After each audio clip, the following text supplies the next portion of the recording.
How to buy Steam games using Google Play Balance. So if you go ahead and open up or access your Steam account by using their software or through their website or maybe the app, you just have to log into your account successfully first.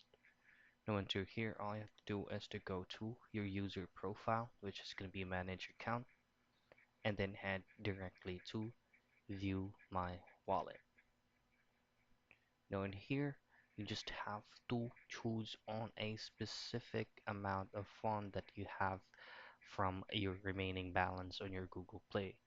So if you clicked on any of these options right here, and we will check out the specific payment method that only Steam has available only. So if you click on that, as you can see, there is no Google Pay or Google Play available as a payment method on Steam. Well, what you can do instead is you just have to withdraw the remaining balance that you have from your Google Play and just have to Swift or transfer those amount. It's either gonna be through your Gcash or your PayPal account.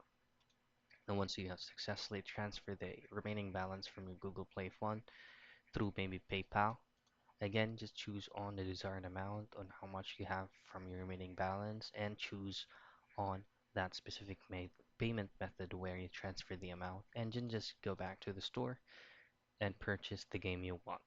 And that's it. That's how you buy Steam games using the remaining balance from your Google Play.